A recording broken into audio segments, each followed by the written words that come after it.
Something interesting is happening right now in the war in Ukraine. As the conflict has continued dragging on, more and more weapons and equipment have begun entering into the Russian army's hands from outside countries like Iran, North Korea, and even China. Since the invasion began, Iran has been known to have provided more than 3,700 explosive kamikaze drones they manufacture called the Shahed 136 to the Russian armed forces, which Russia has used over and over again to bombard Ukrainian energy infrastructure across the country with. The Iranians have also shared how to build these drones with the Russians, and so Russia is now known to be manufacturing hundreds of them on their own. While Iran is even further known to have plans to build a new factory producing Shahed 136s within Russia itself, which will boost Russia's production and supply of Iranian-made drones in Ukraine and Europe even further. And if that wasn't enough, the European Union just revealed in early September of 2024 that they have credible evidence that Iran has provided at least 400 short-range ballistic missiles to the Russian armed forces since the Ukraine invasion began as well. And Iran is far from the only one doing so. Ever since North Korea's leader Kim Jong-un stepped across the border and visited Russia a year ago in September of 2023, the Hermit Kingdom is believed to have transported at least 11,000 containers full of arms on trains bound for the Russian armed forces' use on the front line in Ukraine, which, according to the South Korean Defense Ministry, has included as many as 5 million rounds of artillery destined for the barrels of Russian guns, and a number of their Hwasong-11 class short-range ballistic missiles. Missiles which have already been identified to have struck Ukrainian cities and caused dozens of Ukrainian deaths. And above all, no other country has assisted the Russian war machine in Ukraine more than China has, which has provided the Russians with a vital economic lifeline by continuing to buy up Russian oil and natural gas, and by continuing to send them high volumes of what are so-called dual-use products. Things like semiconductors, machine tools, jet engines, and spare parts that can be used for both civilian and military applications, that Russia has been using to continue building out things like guided missiles and munitions for use in Ukraine. Since the invasion began, it's been estimated by the American Enterprise Institute, a think tank in Washington, D.C., that around 90% of the semiconductors that Russia has imported have all only come from China. Well, according to another report from the Brussels-based Bruegel think tank, Russian imports of Western technology like microchips have already returned back to their pre-war levels, largely facilitated through China, a fact that led the U.S. Secretary of State, Antony Blinken, to declare in April of 2023 that when it comes to Russia's defense industrial base, the primary contributor in this moment is China.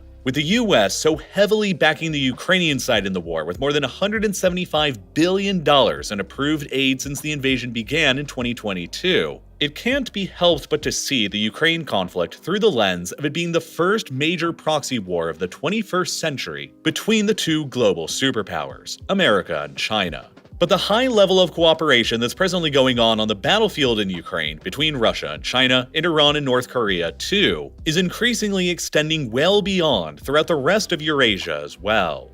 In early 2022, merely days before Russia invaded Ukraine, China and Russia each signed a joint manifesto that declared a no-limits partnership between them, that also called for a new, multipolar world order no longer dominated by the hegemony of the United States. Then, in addition to supporting Russia with diplomacy and supplies for the war in Ukraine, China sent around 100 of their troops to carry out 11 days worth of joint military exercises with Belarus just a few months ago in 2024 that took place only a few kilometers away from the border with Poland, a NATO member state which also represented the first time in history that Chinese soldiers have ever deployed to Europe. The Chinese, Russian, and Iranian navies have all held joint naval exercises in the Gulf of Oman for the past 3 years in a row now, most recently in March of 2024. While in August of 2023, the Chinese and Russian navies even hosted a joint naval exercise nearby to Alaska, and Russia has already proposed further joint naval drills with China and North Korea.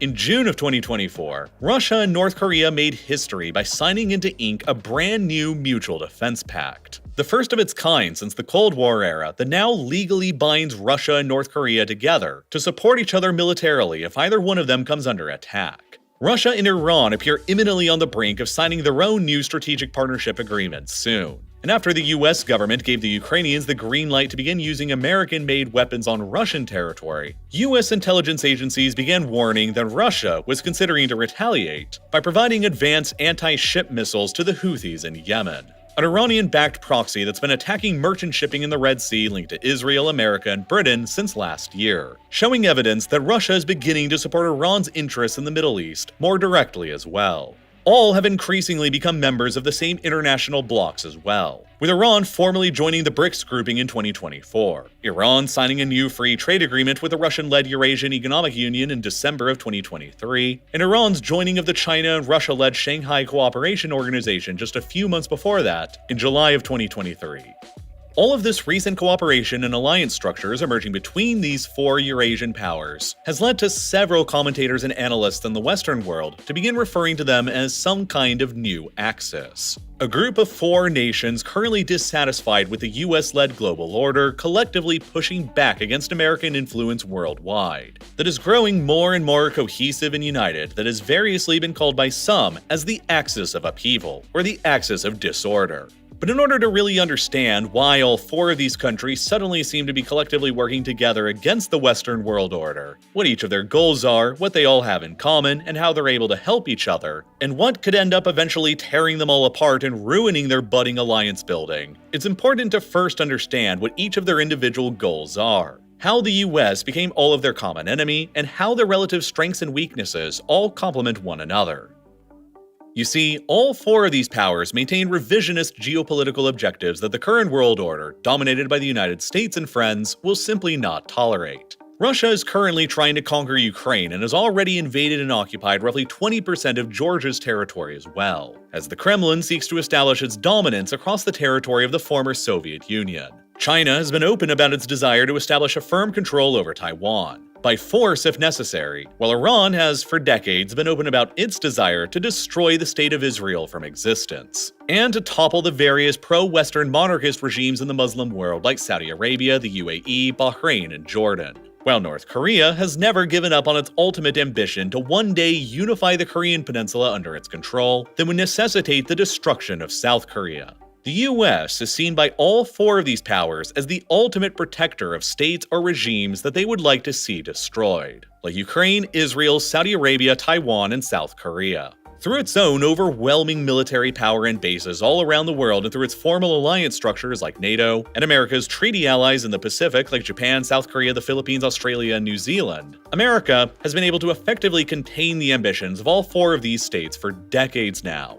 And so, all four of them have an interest in rolling back American influence in each of their respective theaters, and all four view the United States as their primary enemy for the moment, standing in the way of their goals. Meaning that each essentially views each other right now by the old axiom, the enemy of my enemy is my friend. And to an extent, they're all being forced to collaborate together because of US financial sanctions and trade restrictions that have been imposed against them, eliminating their abilities to trade or conduct business with the Western world. Iran and North Korea have both been suffocated under heavy American sanctions and trade restrictions for a very long time, owing to North Korea's successful nuclear weapons program and ICBM tests, and Iran's attempted nuclear weapons program and its support of proxy and terror forces across the Middle East. These sanctions have prevented both countries from acquiring modern Western technology and have left their military forces languishing with long outdated equipment, with the North Korean Air Force still entirely made up of old Soviet-era aircraft, and the Iranians still flying the ancient American aircraft from the 1960s and 70s that were provided back when Iran was still ruled by the pro-Western Shah. The rivals in South Korea and Israel are substantially better armed and militarily capable than they are with the latest American and Western equipment, which is why they've resorted to acquiring nuclear weapons and investing in unconventional warfare instead, like Iran's network of proxy forces throughout the Middle East. They also each have had chronic shortages of raw materials and other resources due to decades of Western sanctions. Iran has suffered from chronic shortages of computer chips and plastics and cars that has devastated their manufacturing sector, while North Korea has suffered from rampant shortages of fuel, food, and technology as well. And they've dealt with an economy that's even more crippled than Iran's has been because, unlike Iran, North Korea just doesn't have massive amounts of oil that they can still sell to some people abroad. With their limited resources and technology and their geographic separation, Iran and North Korea were not really able to effectively collaborate or work together on very much until fairly recently, and each was, and still remains, highly dependent on China just in order to survive. With Iran's ability to sell its oil to most of the world crippled by targeted Western sanctions, Iran has had no other choice but to sell a whopping 90% of all of their oil exports exclusively to China, and at a steep discount of up to 15% off the global market price, since China is in the position to drive a hard bargain as one of the only countries in the world actually willing to do business with them. And despite the overwhelming reliance of Iran on China as a customer, China is hardly reliant on Iran at all as a provider, since only about 10% of China's oil imports currently come from Iran, even after Chinese purchases of Iranian oil have more than tripled just since 2020. Because Chinese companies are usually pretty risk-averse and don't want to run afoul of American sanctions, overall Chinese trade with Iran has been very low in relation to Iran's size. Across the whole of 2023, China and Iran's total trade volume was valued at a mere $14.6 billion. Barely a blip in the grand scheme of things that represents only 0.2% of China's total worldwide trade. And China's relationship with North Korea, for decades, has been similarly one-sided. In 2022, a whopping 98% of all of North Korea's imports exclusively came from China, while another 53% of all of North Korea's exports also went to China, while the total trade between them was only valued at just $2.3 billion,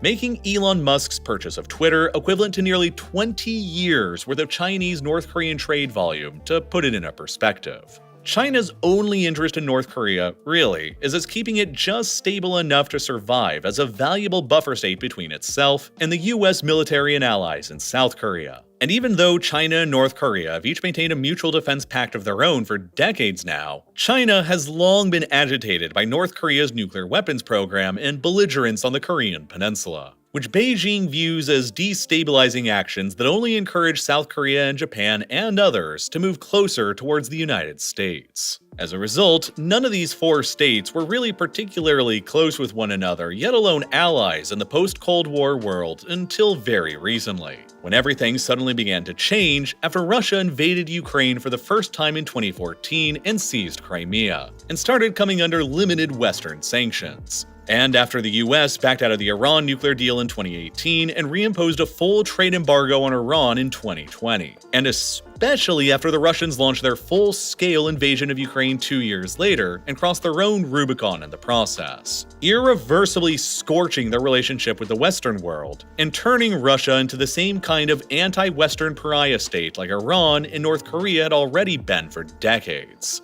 Russia was immediately buried beneath the full weight of US and Western sanctions and trade restrictions, which severely curtailed Russia's ability to trade and conduct business with the Western world, which forced it to quickly begin searching for alternative trading partners in order to try and create some kind of alternative economic order. And due to the sanctions and trade restrictions imposed upon them by the West, and due to Ukraine's resistance and the Western world's military support of them being significantly stronger than they anticipated, Russia quickly began encountering shortages of their own in technological components like computer chips and munitions and equipment vital for continuing to fight that they can no longer fill by trade with the West. Russia needed to pivot somewhere fast. And the fastest way they could do so was by pivoting hard to the two most anti-Western countries out there that had already been locked out of the Western world's economic order for the longest amount of time, who each simply had nothing left to lose by improving their relations with post-Ukraine invasion Russia. Iran and Russia have been able to since complement each other's objectives and push back against the US-led order in various different ways ever since.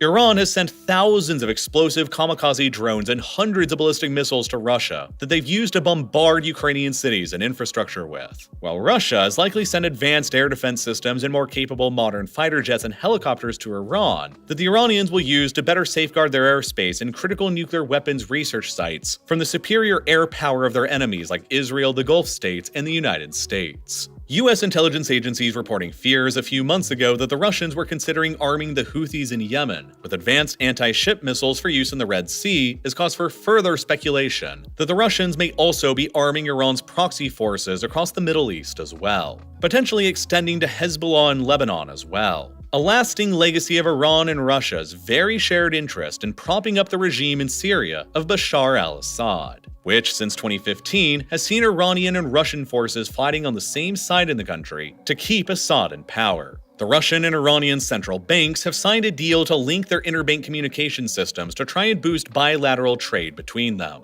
And they've also agreed to conduct trade in their own local currencies in an attempt to put their economic transactions outside of the reach of US enforcement. While Russian investments have also surged in Iran to the point where it became by far the largest source of overseas direct investment in Iran by 2023, taking up 2/3 of all foreign investment in the country for that entire year. And economically, Iran and Russia have recently restarted negotiations to extend and flush out what they call the International North-South Transport Corridor, or INSTC as well. A 7,200-kilometer-long network of freight railways, highways, and maritime shipping routes designed to improve Russian-Iranian bilateral trade and to grant Russian exports like oil and grain a viable export route to increasingly valuable markets in India and China that avoids NATO-controlled choke points like the Turkish Straits. Already, even without the INSTC being completed, the US will struggle to fully stop bilateral Russian and Iranian trade across the landlocked Caspian Sea, over which Iran and Russia are currently able to ship each other weapons with little, if any, US ability to actually stop them, since America has virtually zero influence anywhere around the sea since it's landlocked in the middle of the Eurasian continent. By supporting Russia's war in Ukraine, Iran is able to distract American focus from their own objectives in the Middle East against Israel and the Gulf states. While at the same time, by supporting Iran and its proxies, Russia is able to conversely distract American forces away from Ukraine, dividing America's attention across two different theaters of operations.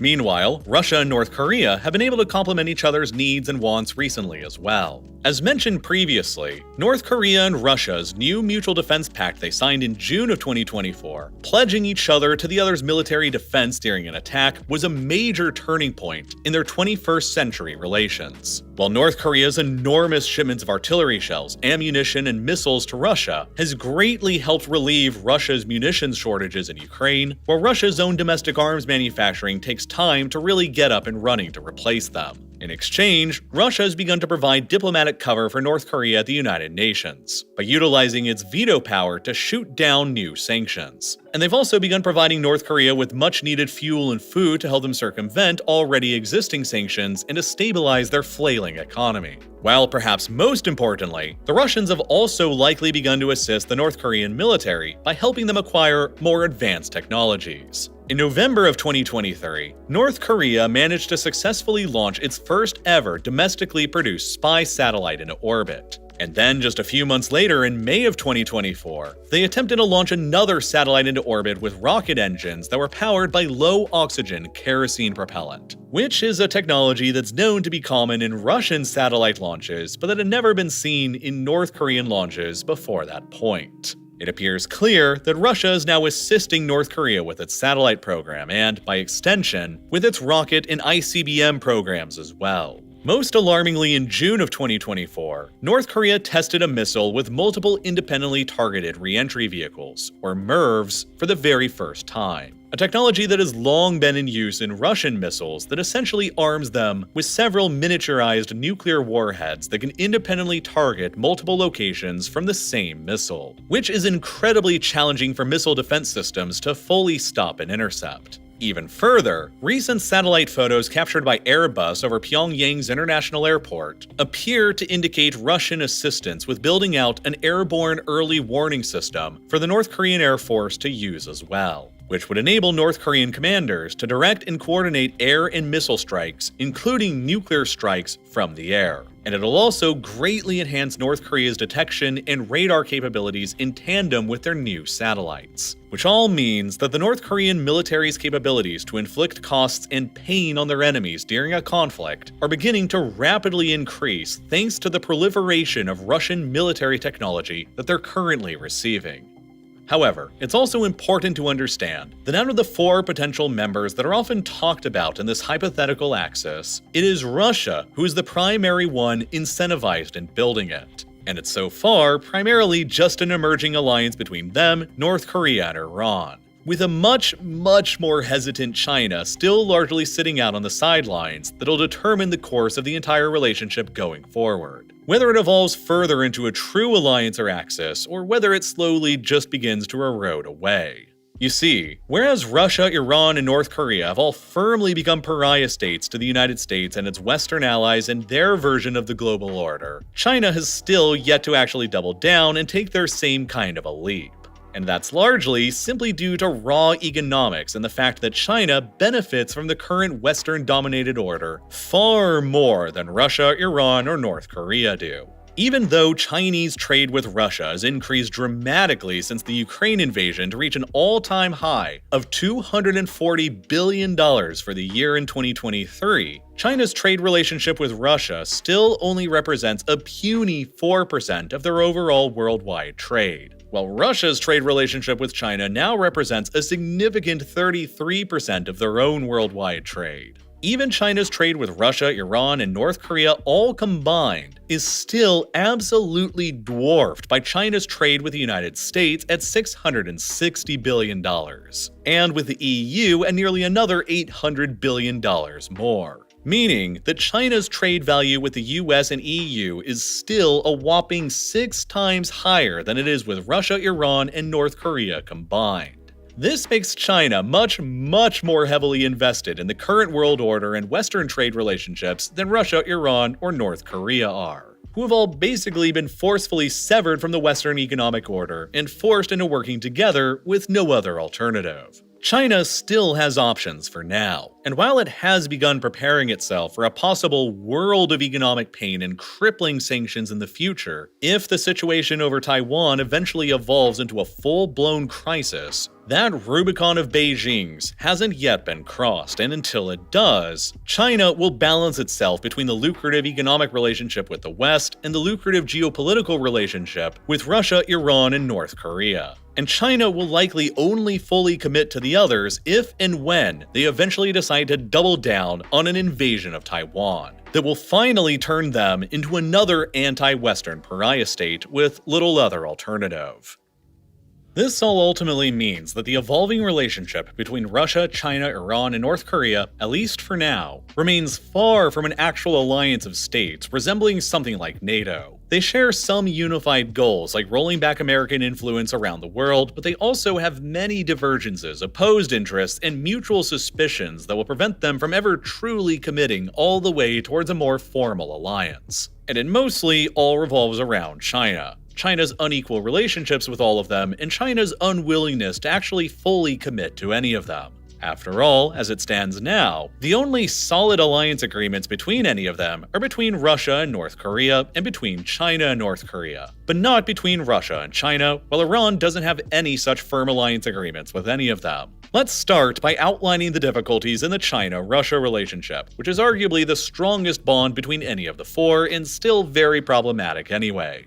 China is, effectively, satisfied with the current status quo in their relationship with Russia, especially since whatever outcome ultimately happens in Ukraine, China will stand to benefit. This is because, on the one hand, the longer the war in Ukraine drags on for, the weaker it'll keep making Russia due to continued losses in troops and equipment and continuing worsening relations with the West. And so, the more and more dependent Russia will come to grow on China just in order to survive. Already, the explosion in trade between China and Russia since the Ukraine war broke out has largely only served Chinese interests at the expense of the Russians. After Western companies began fleeing Russia en masse after 2022, Chinese companies flooded into the void to replace them and began crowding out Russia's own domestic industries, with a notable example being Russia's auto industry. Between 2022 and 2023, China's share of the new car market in Russia doubled from about 30% to 60% of the total nationwide market, which has since transformed Russia into the world's largest importer of Chinese cars, and crowded out Russia's own domestic car industry in the process that can't compete with China while placed under such heavy and restrictive sanctions by the West.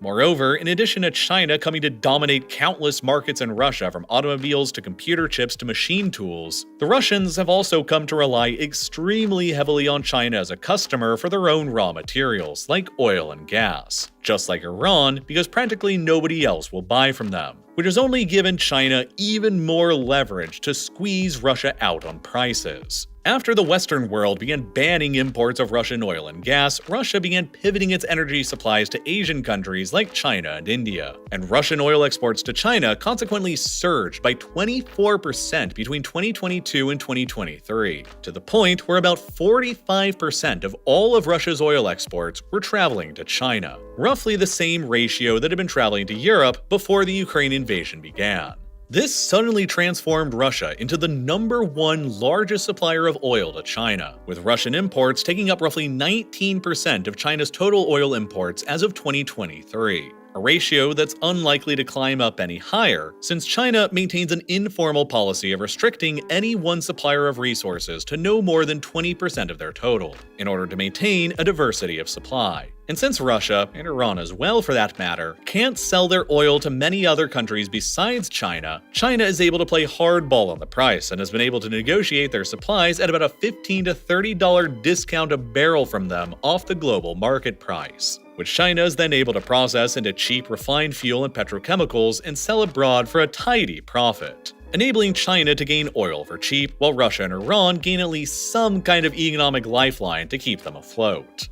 But it's not just oil that Russia has been forced to sell to China for much cheaper than what they used to get from Europe. It's also natural gas. Russia already has one major natural gas pipeline called the Power of Siberia pipeline that links large fields in the Far East directly to China, but it doesn't export very much. In 2020, it only exported 10 billion cubic meters of gas to China throughout the whole year. And since the Ukraine invasion began, they've only managed to increase that total to about 38 billion cubic meters a year that's expected by 2025. While another extension they have planned on the pipeline is expected to add another 10 billion cubic meters a year by 2029. However, that's only a fraction of the amount of natural gas that Russia used to sell to Europe before the Ukraine invasion, which in 2021 stood at a total of about 180 billion cubic meters throughout the year, nearly 5 times more than what it's currently managing to export to China. With no other pipelines connecting Russia's massive gas fields in Siberia to anywhere else other than Europe, and with Western sanctions ensnaring the country's LNG projects in the Arctic by restricting their access to funding and crucial technology, Russia's only available options to get more gas to new markets like China is by either building out new pipelines or by developing their own liquefied natural gas business without the help of the West, neither of which are good options.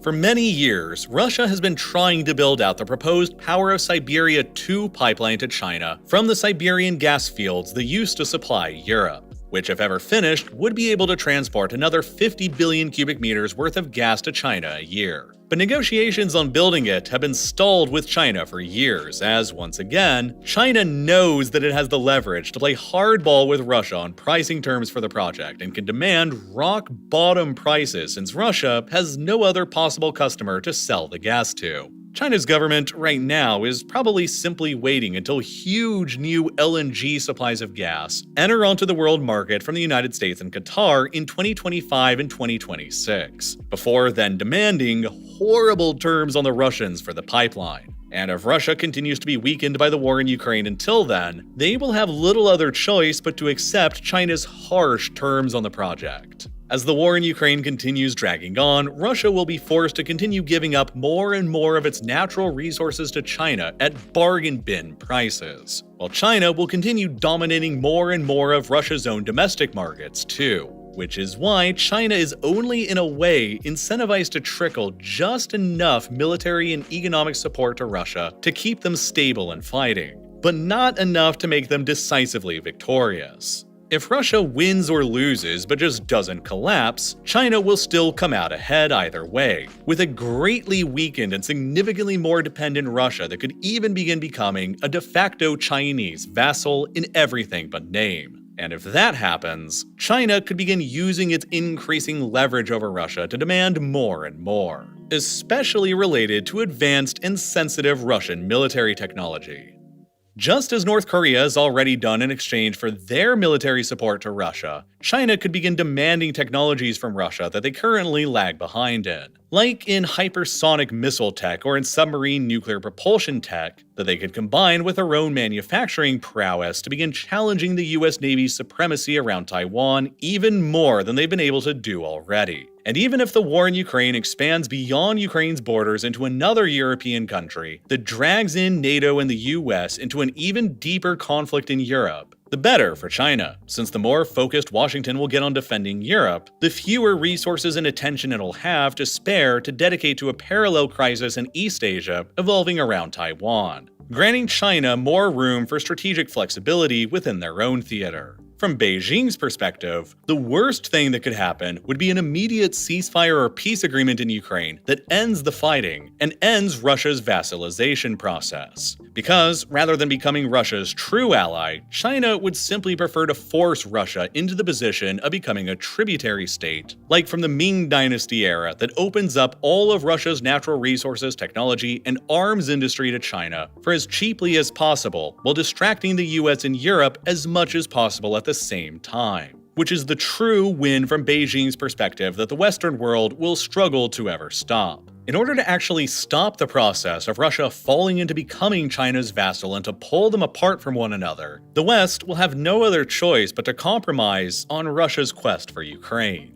If the West immediately halted all of its support for Ukraine and Ukraine proceeded to implode and quickly fell under Russian subjugation, then Russia would stop its terminal bleeding out and stabilize and would be able to begin resisting a geopolitical takeover by China. But since the West is almost certainly not going to compromise on Ukraine out of fear of encouraging further Russian aggression in other European countries, the process of China and Russia's deepening but highly unequal relationship will probably remain a long-term trend for at least the next few decades, with Russia increasingly struggling to resist China's growing demands as time continues on. This isn't really an alliance. It's a desperate move by a Russia with no other choice and a China that sees a once-in-a-century opportunity to vassalize another major power. China also almost certainly is annoyed by Russia's increasingly close relationship with North Korea, too. China remains worried that Russia's defense pact with North Korea and increased military assistance with them might increase the Kim regime's confidence in aggression, which could permanently alter the regime's risk-making calculus and decision-making. Already just this year, in light of their growing alliance with Russia, North Korea has amended their constitution to declare South Korea as their principal enemy, while Kim even further declared that the eventual peaceful reunification of Korea has now become impossible. These developments have led some well-respected North Korea analysts, like Robert L. Carlin and Siegfried S. Hecker, to declare in an essay written earlier this year that the situation on the Korean peninsula is more dangerous today than it has ever been at any time since early June of 1950, immediately before North Korea decided to invade South Korea and started the Korean War. They wrote in their essay that they believe Kim Jong-un has already made the strategic decision to go to war with the South, and the only question is when. If they continue rapidly evolving the capabilities of their armed forces with the assistance of the Russians, and they feel like the United States is sufficiently distracted elsewhere by other conflicts around the world and other theaters, might Kim actually calculate, no matter how wrongly, that he could succeed with Russia's backing during an attack? If he did, the distraction to the United States he would cause in Korea would be absolutely gigantic, which would stand to benefit other powers like Russia and Iran, but would absolutely not benefit China whatsoever, who would be loath to see a hot war erupt so nearby to them on the Korean peninsula that would almost certainly see North Korea's collapse and an uncertain use of the North's nuclear weapons arsenal. China wants to maintain the North as a weak buffer state that keeps the US military in South Korea away from their own borders. And China doesn't want Russia encouraging North Korea to act more aggressively and destabilizing in the region than it already has been. At the same time, however, Russia and North Korea's improving relationship can also be seen as a hedge between them against China. China is only incentivized to keep Russia and North Korea relatively strong, but only just strong enough to where Beijing can exploit their strengths and capabilities against the US and the West, but not strong enough to where they can establish their own center of gravity and break out from being forced into supporting roles. Russia and North Korea both know well enough that being forced into becoming Beijing's tributary states is an unstable position for them to get in the long term. China has routinely weaponized its leverage as North Korea's biggest trading partner to force the Kim regime into conforming to Beijing's interests. While China and Russia have, at best, a complicated history that includes the time when the Soviet Union and China almost went to nuclear war with one another in the late 1960s over a small territorial dispute in the Far East that remains unresolved to this day, with China's most recently released official map still showing that territory under Russian control as rightfully belonging to China, which without a doubt puts deep suspicion of China's long-term intentions in the heart of Russia. By increasing their cooperation, Russia and North Korea can not only improve their deterrence against the United States and the West, but they can also hedge their position against the risk of an increasingly domineering China. And if all of that wasn't enough problems getting in the way of all these countries' cooperation, there's also several issues arising between Russia and Iran's potential for an alliance as well. To start, Russia and Iran have very similar economies, which doesn't make them very natural trading partners. Out of the top 15 biggest imports in both countries, 10 of them are the same. And out of their top 15 biggest exports, 9 of them are also the same, giving them little opportunities to trade with each other outside of military support. Moreover, both countries have recently become intense competitors for the same markets with their oil exports, mainly China. Iran exports 90% of its oil to China, while Russia exports 45% of its oil to China now, which has led to a price war between them that Russia is increasingly winning, since they just produce more oil and their oil isn't subjected to secondary sanctions like Iranian oil is. And with a clear upper hand in this trade, Russia hasn't ever really been heavily incentivized to actually cooperate with Iran, and so Iran's oil exports are getting clobbered and crowded out in China.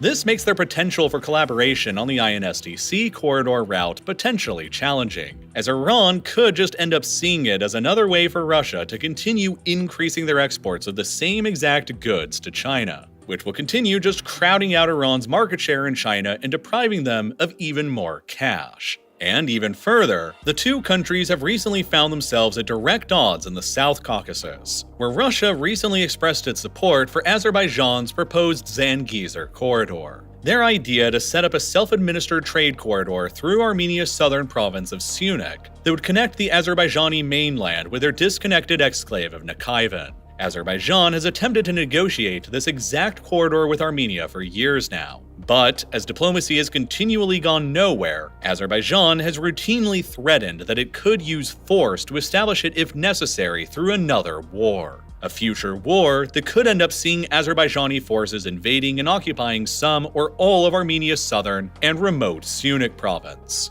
Iran would never tolerate seeing this happen though, because such a development would permanently block them from access to the Caucasus by land and also block off their access to Russia and Europe by land, which is why, historically, Iran has supported Armenia against Azerbaijan and Turkey. Russia also used to more heavily support Armenia, with Armenia even being a member of Russia's CSTO military alliance. But after Azerbaijan began attacking Armenian territory and interests in 2023, and Armenia attempted to call Russia in to defend them, Russia, bogged down in Ukraine, simply refused to do so, which has since led Armenia to indefinitely freeze its participation in the CSTO and its prime minister to even declare that Armenia will soon be withdrawing from the alliance altogether, which has really pissed off Russia and led to the Russians steadily shifting more and more of their support to Azerbaijan instead. Especially since Russia has proposed the INSTC route as going through Azerbaijan to Iran instead of through Georgia and Armenia. After Russia suggested that they would support Azerbaijan's desire for the Zangezur corridor through southern Armenia, Iranian diplomats took the unusual step of blasting Russia online, with the new Iranian foreign minister, Saeed Abbas Araghchi, even accusing Russia of crossing one of Iran's red lines in the region on X, showing that despite appearances and cooperation in other theaters, Iran and Russia continue to maintain significant and potentially dangerous differences in others. All four of the powers involved in this supposed axis of upheaval, if you can even call it that, are indeed incentivized to encourage and prolong conflicts in each other's theaters as a way of distracting the United States from their own goals in their own theater of operations. Russia is incentivized to prolong the war raging in the Middle East in order to distract from Ukraine, while Iran and North Korea are incentivized in prolonging the war in Ukraine to distract from the Middle East and the Korean Peninsula. while Russia, Iran, and North Korea would all be incentivized to support China in the event of a conflict eventually blowing up over Taiwan. By cooperating together, they can all put pressure on the United States across the world, who cannot simultaneously support every single country it champions against them at the same time, ranging from Ukraine to Israel to Taiwan to South Korea. These four countries all know that they cannot defeat the United States and its allies militarily in a one-on-one conventional fight. But by constantly harrying the United States in each of their respective theaters and keeping the United States responding everywhere, they hope that they can eventually exhaust and overwhelm the US and its allies slowly over time. So far, though, Russia and Iran are the only two out of the four that have really doubled down on their ambitions by launching wars across their respective theaters. But all four would, in a sense, like to eventually see Russia emerge victorious in Ukraine, because it would prove that the US-led Western order can be successfully challenged and even defeated, which would show once and for all that the era of multipolar world order has arrived after decades of unipolar dominance by the United States since the end of the Cold War, especially coming on the heels of America's disastrous withdrawal from Afghanistan in 2021. And this is also the same logic right now that compels the United States to so heavily invest in defending the countries that it champions, like Ukraine and Israel, to show to the rest of the world after Afghanistan that further challenges against its hegemony and world order will not be tolerated in order to discourage more challengers from potentially trying their luck next, such as China against Taiwan, North Korea against South Korea, and even others like Serbia against Kosovo or Venezuela against Guyana. If Russia is successful against Ukraine, or Hamas and Hezbollah and Iran are successful in some way against Israel, it could end up opening up a worldwide can of worms that the United States would be greatly challenged to contain.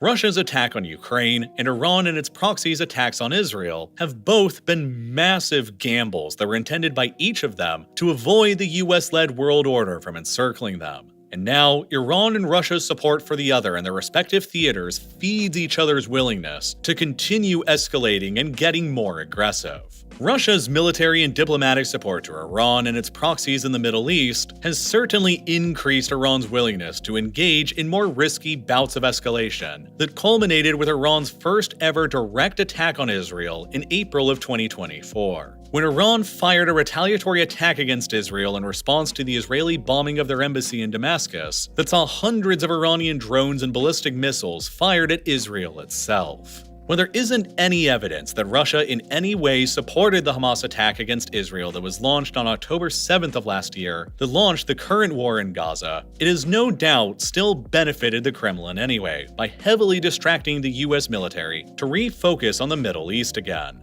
It's still not even clear exactly how much influence Iran had over Hamas in their decision-making process when they launched the October 7th attack in the first place. But it's clear that the attack greatly benefited Iran nonetheless. Had Saudi Arabia agreed to normalize its relations with Israel and entered into a mutual defense pact with the United States, which was what was being negotiated prior to October 7th, it would have established a nearly continuous arc of NATO states and major non-NATO allies aligned to Washington, completely blocking Iran off from access to its proxies in the West like Hezbollah and the Houthis. After Hamas attacked Israel and goaded the Israelis into a massive, oversized retaliation in Gaza, the Saudis knew that they could never negotiate a normalization agreement with Israel as tens of thousands of Palestinians were actively dying. And so the deal and Iran's potential encirclement have both been frozen ever since.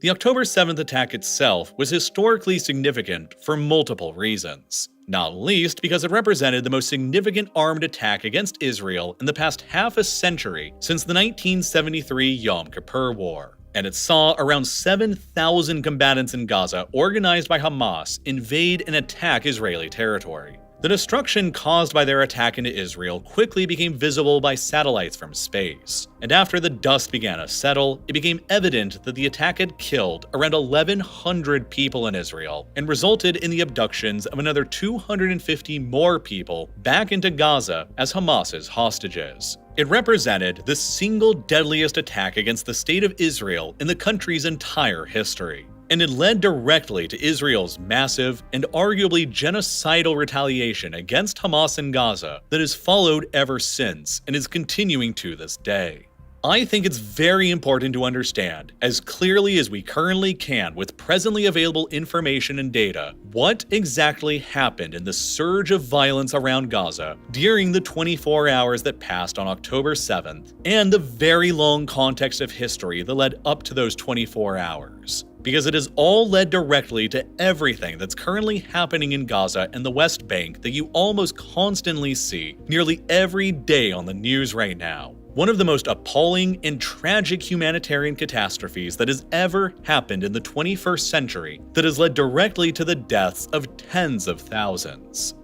But obviously, if I made a very in-depth video covering the entire course of events that transpired on October 7th, hour by hour, the many disturbing, violent, and inherently controversial details of discussing a very recent mass casualty event that has inflamed tensions and passions from all around the world would without a doubt cause the entire video to become demonetized and age-restricted. Which I actually agree with and think is very appropriate. But it also ultimately means that YouTube's algorithm, which is designed to show you videos alongside of ads to make money, would never promote the video to you in your feed. Which means that there's just simply no way that you would ever see it here on this site at all. And that's why instead, I created yet another full-length companion video to this one in my ongoing Modern Conflict series that covers, to the best of my ability, the entire course of events and explanation into what happened during those 24 hours on October 7th between Gaza, Hamas, and Israel. And I uploaded it directly to Nebula, where you can go and watch it right now. As I'm sure you've probably already heard by now, Nebula is the home of tons of exclusive, ad-free content like my entire Modern Conflict series, with more than 30 other full-length exclusive videos over there that you can go and watch right now, covering dozens of recent major wars and conflicts that'll help you stay up to date on what's going on in our world and why. From this hour-long video covering the entire history of the Israel-Palestinian conflict prior to October 7th to catch you up to speed on the decades of historical context that led up to the attack, to these 6 videos covering the history and progression of the ongoing Russian invasion of Ukraine, to these videos covering the history of America's wars against Al-Qaeda in Afghanistan and the international coalition against ISIS, and many more, with brand new episodes releasing every single month. And even better, I also recently started another completely new monthly series on Nebula called War Room, which will track all of the latest breaking geopolitical news developing from conflicts around the world, and break them down into a single, easily digestible monthly video briefing series that'll help you stay even more up to date and informed on what's currently happening around the world and why. The latest episode in War Room, covering all of the breaking geopolitical news and developments from last month in August, is now live on Nebula for you to go and watch right now. And new episodes will be released every single month, just like the monthly new episodes in Modern Conflicts have been. Meaning 2 new exclusive real-life lore videos on Nebula that you won't find on YouTube going out every month going forward. And what's even more, you also get access to all of the other amazing exclusive content that's on Nebula. Because the best part about this site is that it's jointly co-owned by all of its creators, built by me and hundreds of other independent YouTubers and podcasters. And because it's a subscription-based service, we all get to work on way bigger and higher budget productions over there than we could ever do on YouTube. That's why there's tons of other exclusive content that you'll find equally fascinating from all of these other creators over there you probably also already know as well. And best of all, if you sign up by clicking the button that's here on your screen right now, or by scanning the QR code on your screen, or by following the link down below in the description, you'll receive an insane 40% discount off of an annual subscription, which means it'll only cost you $3 a month or $36 a year for all of this awesome exclusive content from myself and hundreds of other independent creators, with even more stuff getting added every single month. It is the absolute best way to help support what I'm doing here on Real Life Lore, and as always, thank you so much for watching.